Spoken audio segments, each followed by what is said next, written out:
তেহরানের সময় রাত 11:47। আলবুর্জ পর্বতের পাদদেশে নয়, সেই জায়গা এখন আর নিরাপদ নয়। মোজতবা খামেনি অনেক আগেই সেখান থেকে চলে গেছেন। তিনি এখন কোথায় কেউ জানে না। শুধু এতটুকু জানা যায় তিনি ইরানের ভূখণ্ডেই আছেন, কোনো ভূগর্ভস্থ কমান্ড সেন্টারে, কোনো গুপ্ত স্থাপনায়, যেখানে পৌঁছানোর ক্ষমতা নেই মোসাদের, নেই সেন্টকমের, নেই কোনো গোয়েন্দা সংস্থার। সেখানে তিনি বসে আছেন পর্দার আড়ালে, ক্যামেরার বাইরে, ইতিহাসের এক অভূতপূর্ব মুহূর্তের সাক্ষী হয়ে। ওয়াশিংটনের সময় বিকেল 4টা। হোয়াইট হাউসের ওভাল অফিসে ট্রাম্প বসে আছেন। তার সামনে সামরিক উপদেষ্টাদের রিপোর্ট, সবকটিতেই একই বার্তা, স্যার আমাদের আর মিসাইল নেই, ঘাঁটি ধ্বংস, মিত্ররা পাশে নেই, ইউরোপ সংকটে, ইরানকে থামানো সম্ভব নয়। ট্রাম্প নীরব। এই নীরবতাকে সাংবাদিক জেমস বেজ ভীতিকর নীরবতা বলেছেন। বড় ঝড় আসার আগে যেমন চারপাশ নিস্তব্ধ হয়ে যায়, ট্রাম্পের এই নীরবতা ঠিক তেমনই। এই নীরবতার অর্থ কি? আত্মসমর্পণ নাকি নতুন যুদ্ধের প্রস্তুতি? ইসলামাবাদের সময় রাত 12টা।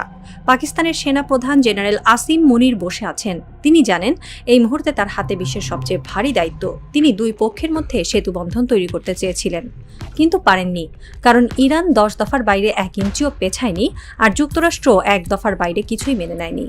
এই নীরবতার শেষ প্রহর। কে জিতছে, কে হারছে? উত্তর খুঁজতে গেলে দেখতে হবে হরমুজের দিকে। হরমুজ প্রণালীর পানি আজ স্থির, কিন্তু সেই স্থিরতার ভেতর লুকিয়ে আছে ইতিহাসের সবচেয়ে বড় বিজয়। যে প্রণালীতে একসময় যুক্তরাষ্ট্রের 5ম নৌবহর তাণ্ডব চালাত, আজ সেই প্রণালীতে ইরানের নৌ টহল বোট ভাসে, আর প্রতিটি বোটের গায়ে লেখা ইরান জিন্দাবাদ। যুক্তরাষ্ট্রের 2 ডেস্ট্রয়ার ইউএসএস ফ্র্যাঙ্ক ই পিটারসন ও ইউএসএস মাইকেল মার্ফি হরমুজে ঢোকার চেষ্টা করেছিল। ইরানের নৌবাহিনী তাদের ধাওয়া করেছিল, তারা ঢুকতে পারেনি, সরে গিয়েছিল লেজ গুটিয়ে। বিশ্ব দেখল হরমুজ এখন ইরানের। যুক্তরাষ্ট্রের যুদ্ধ জাহাজও সেখানে ঢুকতে পারে না। এটি ইরানের জয়ের প্রতীক, এটি ইরানের প্রতিরোধের ফসল। যুদ্ধের ময়দানে যুক্তরাষ্ট্র ইরানের ভূগর্ভস্থ মিসাইল সিটি ধ্বংস করতে পারেনি, ইরানের ড্রোন ও মিসাইল সক্ষমতা শেষ করতে পারেনি, ইরানের জনগণের মনোবল ভাঙতে পারেনি। বরং ইরান যুদ্ধের ময়দানে যা পায়নি, কূটনৈতিক টেবিলে সেটা পেতে বসেছিল। যুক্তরাষ্ট্র তা মানেনি, তাই হরমুজের নতুন নিয়ম কার্যকর আছে। ইরান এখন হরমুজের টাইট কন্ট্রোল বজায় রেখেছে। প্রতিদিন মাত্র 15টি জাহাজ চলাচল করতে পারবে। প্রতিটি জাহাজকে ইরানের অনুমতি নিতে হবে, প্রতিটি জাহাজকে $20 লাখ টোল দিতে হবে। ইরান নির্ধারণ করবে কোন দেশের জাহাজ যাবে, কোন দেশের জাহাজ যাবে না। এটি ইরানের যুদ্ধকালীন দর কষাকষির সবচেয়ে বড় অস্ত্র, আর এই অস্ত্রের নাম হরমুজ। যুদ্ধবিরতির পর ইরানের নতুন সুপ্রিম লিডার মোজতবা খামেনি এক ভাষণে বলেছিলেন, আমরা যুদ্ধ চাই না, কিন্তু যদি যুদ্ধ চাপিয়ে দেওয়া হয়, আমরা সেই যুদ্ধের ময়দানে এমনভাবে দাঁড়াবো যার নাম ইতিহাসের পাতায় সোনার অক্ষরে লেখা থাকবে। ভাষণটি ছিল ইস্পাত কঠিন। তিনি আরো বলেন, আমরা হরমুজের চাবি কাউকে দেব না, আমাদের রক্তের বিনিময়ে এই চাবি পাওয়া। আর জাহাজ আসছে না, কাল আসবে না, পরশু আসবে না, কিন্তু ইরান আসবে, ইরান থাকবে, ইরান জিতবে। এই ভাষণের পর ইরানের রাস্তায় লাখ লাখ মানুষ নেমে আসে, তাদের হাতে ইরানের পতাকা। তারা চিৎকার করে, ইরান জিন্দাবাদ, মোজতবা জিন্দাবাদ। তারা কাঁদছে। সেই কান্না দুর্বলতার নয়, গৌরবের, কারণ তারা জানে পৃথিবীর সবচেয়ে বড় পরাশক্তি তাদের মাথা নত করাতে পারেনি। বাধ্য হয়ে যুদ্ধবিরতি করেছে, ইরানের শর্ত মেনে নিয়েছে, হরমুজ ছেড়ে দিয়েছে। একজন বৃদ্ধা তেহরানের রাস্তায় দাঁড়িয়ে বলেছিলেন, আমি 1979 সালের বিপ্লব দেখেছি, আমি ইরান ইরাক যুদ্ধ দেখেছি, আমি আজ দেখছি আমাদের ছেলেরা বিশ্বের বুকে ইরানের পতাকা উড়িয়েছে। জাহাজ আসুক বা না আসুক, এই পতাকা কখনো নামবে না। এই গল্পগুলো ইরানের প্রতিটি ঘরে ঘরে। হরমুজ ফাঁকা, কিন্তু ইরানের হৃদয়ে ভরা, ভরা গর্বে, ভরা অহংকারে, ভরা বিজয়ের মদিরায়। ট্রাম্প এখন এক কঠিন দ্বিধাদ্বন্দ্বে ভুগছেন। একদিকে তার নির্বাচনী প্রতিশ্রুতি ছিল ইরানকে শায়েস্তা করা, অন্যদিকে বাস্তবতা বলছে ইরানকে শায়েস্তা করা সম্ভব নয়। যুদ্ধ চালিয়ে গেলে ক্ষয়ক্ষতি আরও বাড়বে। আলোচনা ব্যর্থ হয়েছে, হরমুজে যুদ্ধজাহাজ পাঠিয়েও লাভ হয়নি। ইউরোপের জ্বালানি সংকটের ঘড়ি টিকটিক করছে। ট্রাম্পের এই নীরবতা কৌশলগত। তিনি চান ইরান যেন নিজ থেকে আলোচনার টেবিলে ফিরে আসে, কিন্তু ইরান মানছে না। ইরান জানিয়ে দিয়েছে 10 দফা মানলে আলোচনা, না মানলে যুদ্ধ। ট্রাম্পের কাছে এখন হামলার সামর্থ্য নেই, মিসাইল ফুরিয়ে আসছে, ঘাঁটি ধ্বংস হয়েছে, মিত্ররা পাশে নেই। ইউরোপ সংকটে, চীন ও রাশিয়া ইরানের পক্ষে। তাই ট্রাম্প হয়তো জোর করে হরমুজ খোলার চেষ্টা ছেড়ে দেবেন, কিন্তু সরাসরি বলতে পারবেন না, কারণ তা হবে পরাজয়ের স্বীকারোক্তি। তাই তিনি নীরব, অপেক্ষা করছেন, দেখছেন পরিস্থিতি কোথায় যায়। সামরিক বিশেষজ্ঞরা বলছেন ট্রাম্পের সামনে এখন 3টি পথ খোলা। প্রথম পথ, ইরানের 10 দফা মেনে নেওয়া, যা হবে আত্মসমর্পণের শামিল। দ্বিতীয় পথ, আবার যুদ্ধ শুরু করা, যা হবে আত্মহত্যার শামিল। তৃতীয় পথ নীরব থাকা, কিছু না করা, সময় নষ্ট করা। ট্রাম্প তৃতীয় পথ বেছে নিয়েছেন, কিন্তু সময় তো আর থামে না। ইউরোপের 21 দিনের ঘড়ি টিকটিক করছে। ইউরোপের বিমানবন্দরগুলোতে জেট ফুয়েল শেষ হয়ে আসছে। এয়ারপোর্ট কাউন্সিল ইন্টারন্যাশনাল ইউরোপ সতর্ক করেছে, আগামী 3 সপ্তাহের মধ্যে হরমুজ না খুললে ইউরোপের আকাশপথ স্তব্ধ হয়ে যাবে। বিমান উঠতে পারবে না, কার্গো থেমে যাবে, পর্যটন শিল্প ধসে পড়বে, ইউরোপের অর্থনীতিতে বড় ধাক্কা লাগবে। এই ডেডলাইন ট্রাম্পের জন্য বড় চাপ, কারণ ইউরোপ যুক্তরাষ্ট্রের প্রধান মিত্র। ইউরোপের অর্থনৈতিক সংকট মানে যুক্তরাষ্ট্রের অর্থনৈতিক সংকট। ট্রাম্প কি এই সংকট মাথায় রেখে সিদ্ধান্ত নেবেন, নাকি তিনি ইরানের বিরুদ্ধে কঠোর অবস্থান বজায় রাখবেন? একজন ইউরোপীয় কূটনীতিক বলেছেন, ট্রাম্প যদি আগামী কয়েকদিনের মধ্যে হরমুজ খোলার ব্যবস্থা না করেন, তাহলে ইউরোপ যুক্তরাষ্ট্রের বিরুদ্ধে নিজেদের অবস্থান নেবে। ইউরোপ আর যুক্তরাষ্ট্রের পাশে থাকবে না। এটি ট্রাম্পের জন্য বড় ধাক্কা। তিনি যদি ইউরোপকে হারান, তাহলে তিনি বিশ্বকে হারাবেন। আর যদি ইরানের কাছে হার মানেন, তাহলে তিনি তার রাজনৈতিক ভবিষ্যৎ হারাবেন। ট্রাম্প এখন কোন পথে হাঁটবেন কেউ জানে না। আজ রাত তেহরানের সময় রাত 11:59। মোজতবা খামেনি জানালার পাশে দাঁড়িয়ে তিনি হরমুজের দিকে তাকিয়ে আছেন। তার চোখে পানি নেই, আছে আগুন, আছে গর্ব, আছে তৃপ্তি। তিনি হাসছেন। তার পিতার রক্তের শপথ পূর্ণ হয়েছে।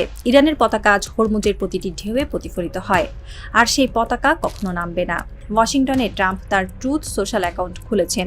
একটি পোস্ট লিখেছেন, তারপর মুছে ফেলেছেন, আবার লিখেছেন, আবার মুছে ফেলেছেন। তিনি কি বলবেন? আমরা জিতছি, সেটা তো মিথ্যা। আমরা হারছি, সেটা তো তিনি স্বীকার করতে পারেন না। তাই তিনি নীরব। সেই নীরবতা যা ভাঙছে না। ভাঙবে কবে? হয়তো আগামীকাল, হয়তো পরশু, হয়তো কখনো না। কিন্তু ইরান অপেক্ষা করছে না, ইরান কাজ করছে। ইরান হরমুজে টোল আদায় করছে। ইরান ইউরোপের বিমানবন্দর বন্ধ করে দিচ্ছে না, ইরান বন্ধ করছে না, ট্রাম্পের জিত বন্ধ করছে। ইরান শুধু দাঁড়িয়ে আছে, পাথরের মতো, পর্বতের মতো, হরমুজের মতো। কারণ ইরান জানে শেষ হাসি তারই, শেষ বিজয় তারই, শেষ ইতিহাস তারই। পানি যেমন গভীর থেকে ওপরে ফেনায়িত হয়, তেমনি ইতিহাসের গভীর থেকে জেগে উঠেছে ইরানের অহংকার। হরমুজের প্রতিটি ফোঁটা এখন সেই অহংকারে ভাসে। জাহাজ আসুক বা না আসুক, এই অহংকার কেউ কেড়ে নিতে পারবে না। কারণ হরমুজ এখন শুধু প্রণালী নয়, এটি ইরানের প্রতিরোধের প্রতীক, এটি ইরানের বিজয়ের স্মারক, এটি ইরানের চিরকালীন পতাকা। জিন্দাবাদ হরমুজ, জিন্দাবাদ ইরান, জিন্দাবাদ প্রতিরোধ।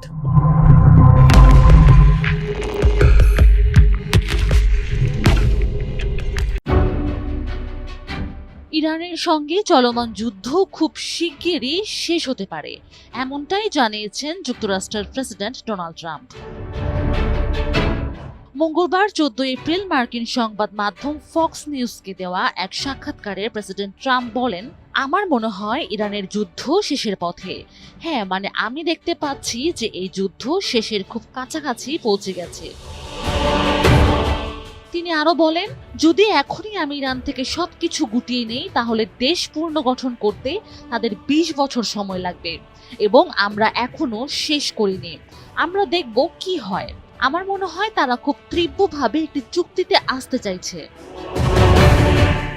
এদিকে মার্কিন প্রেসিডেন্টের এই মন্তব্য এমন সময় এলো যখন পাকিস্তানে অনুষ্ঠিত আলোচনা স্থগিত হওয়ার পর যুক্তরাষ্ট্রের কর্মকর্তাদের সঙ্গে ইরানি প্রতিনিধিদের শান্তি আলোচনা বৃহস্পতিবার 16 এপ্রিল থেকে পুনরায় শুরু হওয়ার কথা রয়েছে বলে জানা গেছে। অন্যদিকে ইরানের সব বন্দর দিয়ে সমুদ্রপথে অর্থনৈতিক লেনদেন ও বাণিজ্য কার্যত বন্ধ করে দেওয়ার দাবি মার্কিন সামরিক বাহিনীর। বিশ্লেষকদের মতে ইরানের উপর অর্থনৈতিক চাপ বাড়ানো এবং দেশটির পারমাণবিক কর্মসূচি সহ বিভিন্ন ইস্যুতে সমঝোতা আনতেই এই পদক্ষেপ নেওয়া হয়েছে। এর আগে যুদ্ধবিরতিকে স্থায়ী সমাধানের দিকে নেয়ার জন্য 11 এপ্রিল পাকিস্তানের রাজধানী ইসলামাবাদে যুক্তরাষ্ট্র ও ইরানের সরকারি প্রতিনিধিরা বৈঠকে বসেন। ওই বৈঠকের মূল লক্ষ্য ছিল দুই দেশের মধ্যে একটি সমঝোতা চুক্তি স্বাক্ষর করা। তবে 22 ঘন্টা দীর্ঘ আলোচনার পরও কোনো চুক্তি ছাড়াই শেষ হয় বৈঠকটি। তবে প্রেসিডেন্ট ট্রাম্প জানান, শিগগিরই ইসলামাবাদে দ্বিতীয় দফা বৈঠকে বসতে পারে যুক্তরাষ্ট্র ও ইরানের প্রতিনিধিরা। পাকিস্তানের ইসলামাবাদে অনুষ্ঠিত যুক্তরাষ্ট্র ইরান বৈঠকে কোনো সমঝোতা হয়নি। দুপক্ষ ফের বৈঠকে বসবে নাকি যুদ্ধে জড়াবে, এ নিয়ে উদ্বেগ উৎকণ্ঠার শেষ নেই। এমন পরিস্থিতিতে ফের দুপক্ষের মধ্যে আলোচনা হবে বলে জানিয়েছেন যুক্তরাষ্ট্রের প্রেসিডেন্ট ডোনাল্ড ট্রাম্প। এমনকি কবে দুপক্ষ আলোচনায় বসতে পারে সে সময়ও জানিয়ে দিয়েছেন তিনি। মঙ্গলবার বিবিসির এক প্রতিবেদনে বলা হয়, নিউ ইয়র্ক পোস্টকে ট্রাম্প বলেছেন আগামী দুদিনের মধ্যে যুক্তরাষ্ট্র ইরানের মধ্যে বৈঠক ফের শুরু হতে পারে। ডোনাল্ড ট্রাম্প বলেন, আগামী দুদিনের মধ্যে কিছু একটা ঘটতে পারে। আমরা পাকিস্তান গিয়ে আলোচনায় অংশ নিতে আগ্রহী। এর আগে 11 এপ্রিল দুপক্ষের বৈঠক হয়। 21 ঘন্টার ম্যারাথন বৈঠক শেষে যুক্তরাষ্ট্রের ভাইস প্রেসিডেন্ট জেডি ভ্যান্স সাংবাদিকদের বলেন, খারাপ খবর হলো আমরা কোনো চুক্তিতে পৌঁছাতে পারিনি, আর এটা যুক্তরাষ্ট্রের চেয়ে ইরানের জন্যই বেশি খারাপ খবর। এদিকে মধ্যপ্রাচ্যে দীর্ঘস্থায়ী শান্তি ফেরাতে ঐতিহাসিক পদক্ষেপ নিয়েছে ইসরায়েল ও লেবানন। যুক্তরাষ্ট্রে আয়োজিত এক ত্রিপক্ষীয় বৈঠকের পর দুই দেশ নিজেদের মধ্যে সরাসরি আলোচনা শুরু করতে সম্মত হয়েছে। মার্কিন পররাষ্ট্র দপ্তর এই তথ্য নিশ্চিত করে একটি পূর্ণাঙ্গ শান্তি চুক্তির আশা প্রকাশ করেছে। মঙ্গলবার 14 এপ্রিল ওয়াশিংটনে মার্কিন পররাষ্ট্রমন্ত্রী মার্কো রুবিওর সঞ্চালনায় এই বৈঠক অনুষ্ঠিত হয়। এতে লেবাননের রাষ্ট্রদূত নাদা হামাদেহ এবং ইসরায়েলি রাষ্ট্রদূত ইয়েজিয়েল লেইটার অংশ নেন।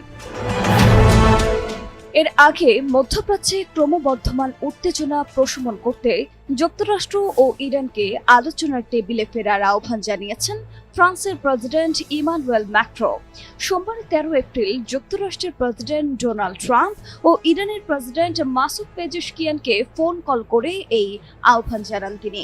আঞ্চলিক যুদ্ধবিরতি কঠোরভাবে মেনে চলার আহ্বান জানিয়ে এতে লেবাননকেও অন্তর্ভুক্ত করতে বলেন ম্যাক্রো।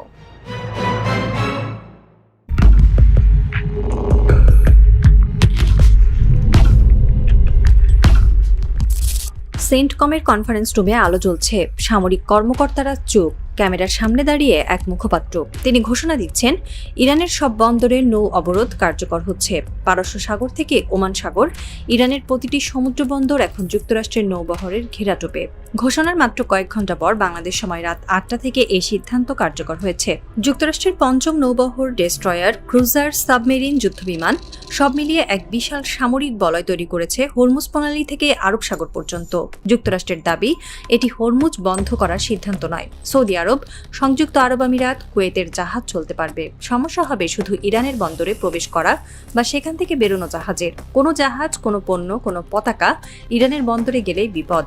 খাদ্য হোক, ওষুধ হোক, জ্বালানি হোক, যন্ত্রপাতি হোক, সবকিছুর ওপর নিষেধাজ্ঞা। বিশেষজ্ঞরা বলছেন, দ্বিতীয় বিশ্বযুদ্ধের পর এই ধরনের পূর্ণাঙ্গ নৌ অবরোধ খুব কমই দেখা গেছে।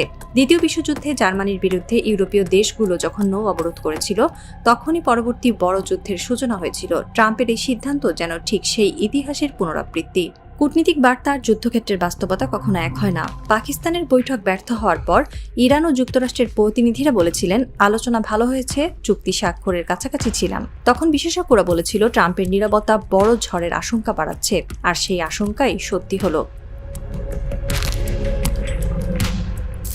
নৌ অবরোধ মানে শুধু ঘোষণা নয়, এর পেছনে আছে কঠোর সামরিক প্রক্রিয়া। প্রথম ধাপ, যুক্তরাষ্ট্রের যুদ্ধজাহাজ ও বিমানগুলো রাডার ও ড্রোনের মাধ্যমে পুরো এলাকা ট্র্যাক করবে।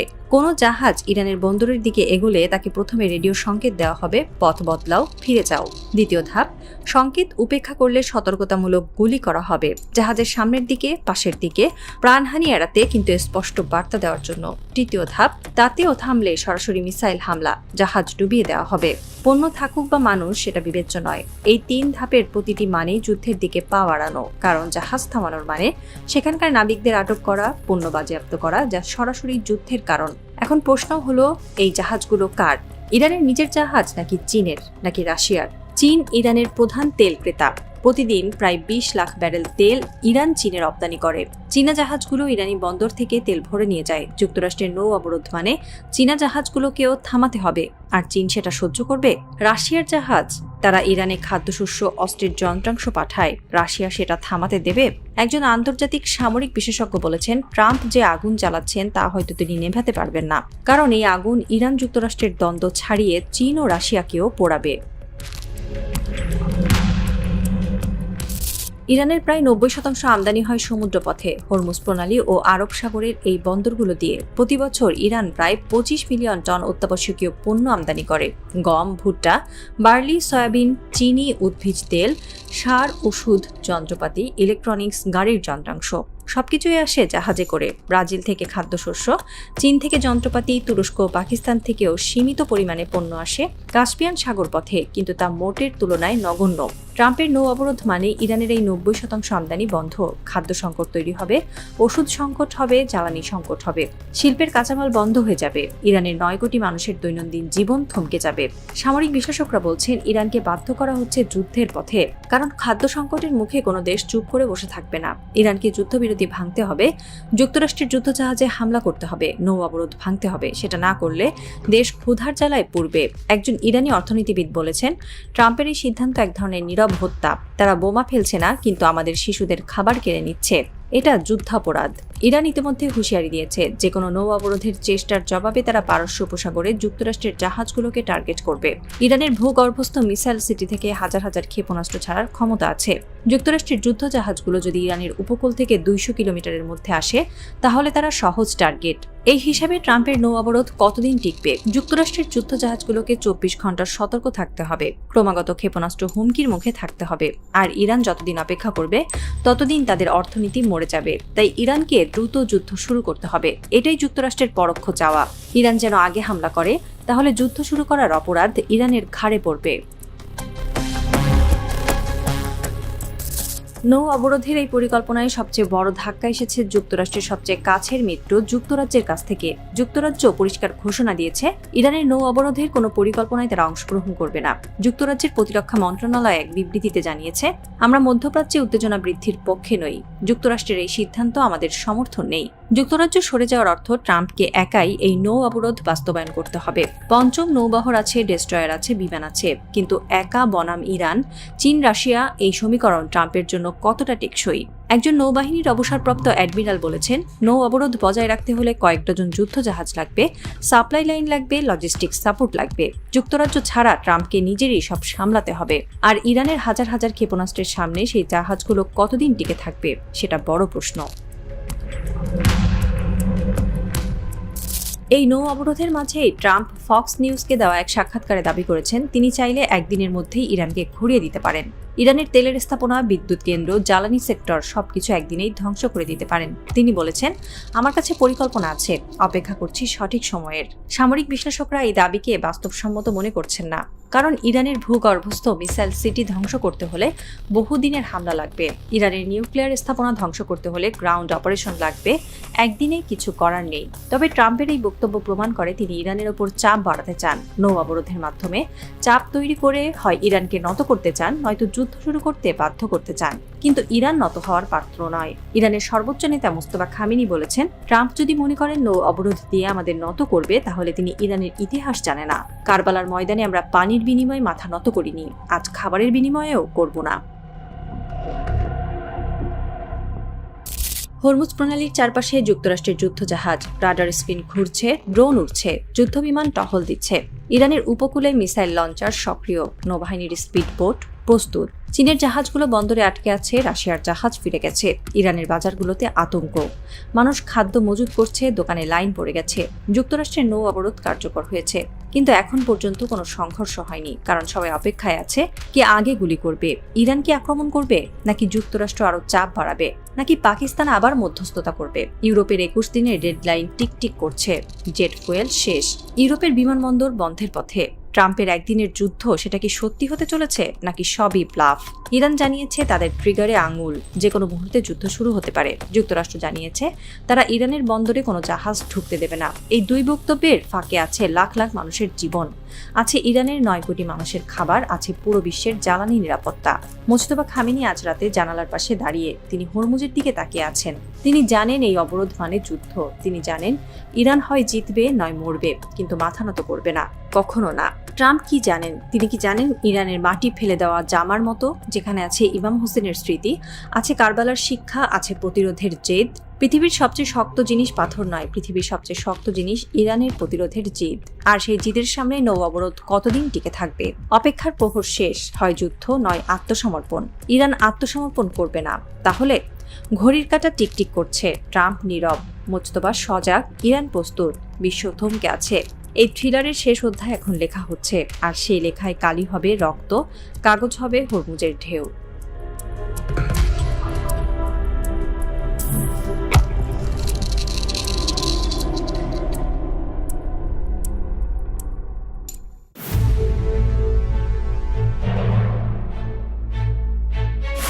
ইরানকে কেন্দ্র করে চলমান সংঘাতের প্রথম মাসে বিশ্বের শীর্ষ 100টি তেল ও গ্যাস কোম্পানি বড় ধরনের আর্থিক সুবিধা পেয়েছে। বিশ্লেষণে দেখা গেছে এই সময়ে প্রতিষ্ঠানগুলো প্রতি ঘন্টায় $30 মিলিয়ন বেশি অনার্জিত বা অতিরিক্ত মুনাফা করেছে, যা বৈশ্বিক জ্বালানি বাজারে নতুন আলোচনার জন্ম দিয়েছে।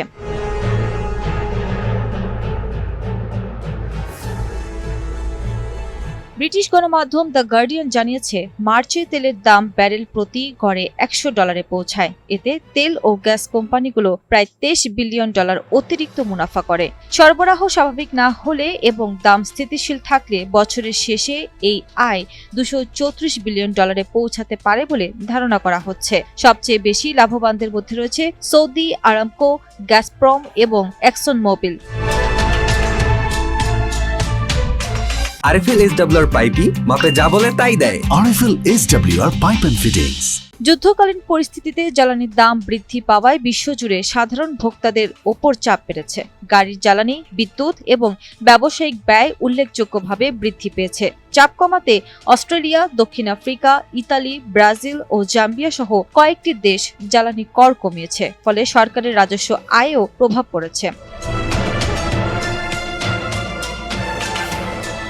এদিকে তেল ও গ্যাস কোম্পানিগুলোর অতিরিক্ত মুনাফার ওপর উইন্ডফল ট্যাক্স আরোপের দাবি জোরালো হচ্ছে। ইউরোপীয় commission Germany, Spain, Italy, Portugal ও অস্ট্রিয়ার অর্থমন্ত্রীদের একটি প্রস্তাব বিবেচনা করছে, যেখানে বলা হয়েছে যুদ্ধ থেকে লাভবান কোম্পানিগুলোকে সাধারণ মানুষের আর্থিক চাপ কমাতে দায়িত্ব নিতে হবে। যুদ্ধ শুরুর পর থেকে তাদের জীবাশ্ম জ্বালানির বিল $22 বিলিয়ন বেড়েছে ইইউর। যদি তেলের দাম ব্যারেল প্রতি গড়ে $100 থাকে, তবে 2026 সালের মধ্যে শুধু সৌদি আরামকোয়ে প্রায় $25.5 বিলিয়ন অতিরিক্ত যুদ্ধকালীন মুনাফা করতে পারে। কোম্পানিটি 2016 থেকে 2023 সালের মধ্যে প্রতিদিন গড়ে $250 মিলিয়ন লাভ করেছে। এই পরিস্থিতিকে কর্পোরেট মুনাফা দ্রুত বাড়লেও সাধারণ মানুষের উপর জীবনযাত্রার ব্যয় ও বৈশ্বিক মুদ্রাস্ফীতির চাপ আরও তীব্র হয়ে উঠছে, যা অর্থনৈতিক ভারসাম্যকে চ্যালেঞ্জের মুখে ফেলছে।